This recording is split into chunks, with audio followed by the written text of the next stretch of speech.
Chasing the G.A.R. Hi, this is Paul back here at Union Cemetery outside of Irwin, PA, with a special Memorial Day edition of Chasing the G.A.R.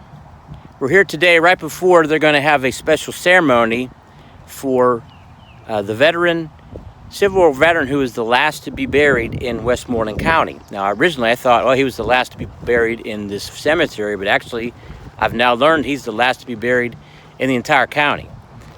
And we're going to see his memorial here. J.E. Weigel, John E. Weigel. He served with the 189th Ohio Infantry. So I'm not sure how he got here. I'm sure maybe we'll hear that during the ceremony here later, how he ended up in Irwin. But he joined up in the tail end of the war, Company F, 189th Ohio Infantry. Served out in the Western Theater, Alabama. And served, deep into the long after the war was officially over. He filled out his time.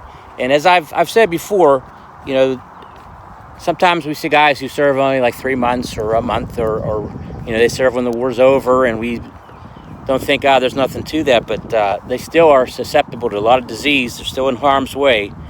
Still ordnance fails and things like that. So certainly worthy to be honored for his service. He had 5 brothers who also served in the Union Army, and they all survived the war. I'm sure that made Mrs. Weigel very happy. Mrs. Weigel, in fact, was born in Germany. So was John Weigel's father and his first 5 siblings. John Weigel was the first of his family to be born in America. So this is a German immigrant family, and six of the young men served for the Union in their new country. John Weigel, he didn't fight in Gettysburg, but he attended the final G.A.R. Gettysburg encampment in 1937. All Civil War veterans were welcome to the encampments, and he was at the very last one, 1937. He died in 1946. He was born in 1846. He didn't make it to 100, but he was very close. 99 years, 4 months. And as I said, he's the last veteran in Irwin, not just in Irwin, but in all of Westmoreland County, last Civil War veteran to be buried. That's why we're going to honor him today. He's the last surviving member of the Marchand G.A.R. post, who's the local post that met in Irwin. And so, in fact, he was, as I said, he was born in America, born in Elizabeth, which is Allegheny County, but not very far from here. All right, so let's take another look at his grave here.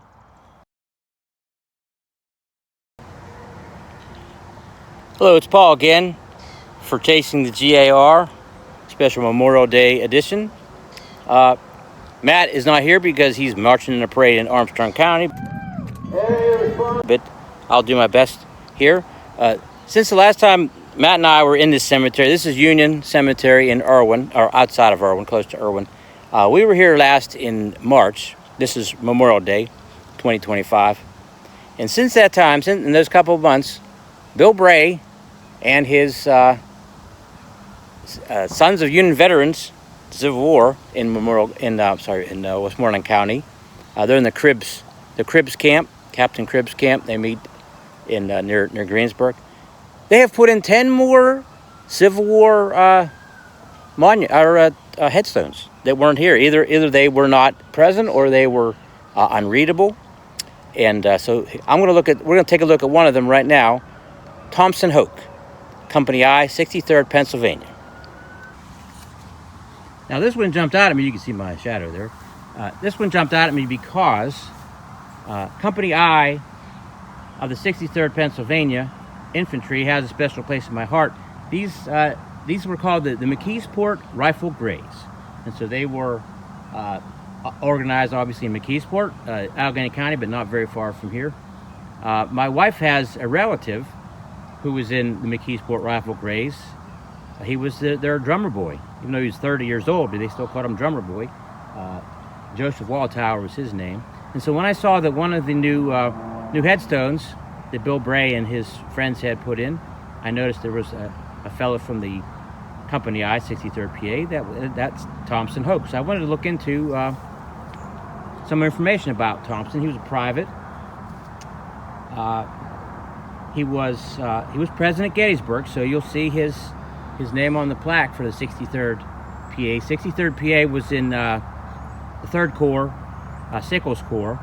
They were sent all the way up to Emmitsburg Pike, near the peach orchard. In fact, their monument is across the on the other side of the Emmitsburg Pike. Thompson Hoke survived Gettysburg. We don't know a whole lot more about his actual service in the Civil War. We actually know more about his life after the Civil War. Thompson Hoke, when he went to war, he had 4 kids, and so thankfully he was able to come home. He and his wife had another child, so they had 5 kids, and sadly his wife died.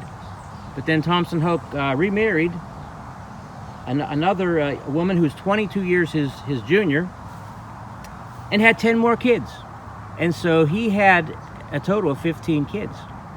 And 11 of those were born after the Civil War. So if Thompson Hoke doesn't come home from the Civil War, that's 11 people, human beings, not to mention their descendants, who never would see existence. So that's the importance and the awesome truth about whether some of these guys made it or didn't make it. And Thompson Hoke thankfully made it. 15 kids. He was 65 years old when his youngest kid was born. So a father at 65. So Thompson Hoke, member of the McKeesport Rifle Grays, Company I, 63rd, Pennsylvania. We are a new camp. We just got our charter in September of last year. And Private Johnny Weigel is the last Union veteran buried in Westmoreland County.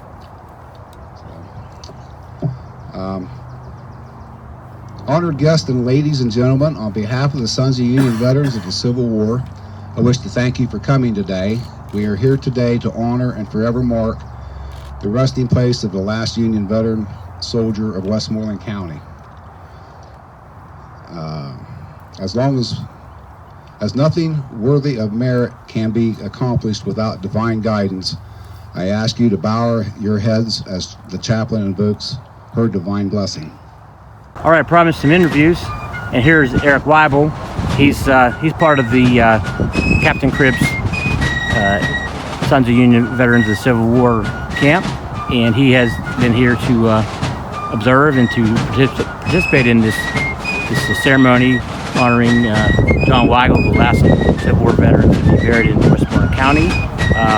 Eric, what does this mean to you to see this kind of turnout here in this kind of ceremony for this veteran? It's always heartening given today's political climate where a lot of people just don't seem to care about history anymore. But yes, we got a very nice turnout here today. A lot of people still care. We accomplished what we set out to do. What all does your camp get involved in? Well, we're still a new camp, but we're certainly involved in events like this. We're still in the process of identifying what all G.A.R. monuments are left in Westmoreland County, because as Sons of Veterans, we're the legal heir to the G.A.R. We've got a lot of work to do in the upcoming years. We're working on it. All right, sounds good. What do you think about when you hear that the descendant of this veteran is herself a history teacher, and that's marvelous. Coming full circle, yes. Yeah. Worked out quite well. Yeah. All right, well, thanks a lot, Eric. Well, thank you.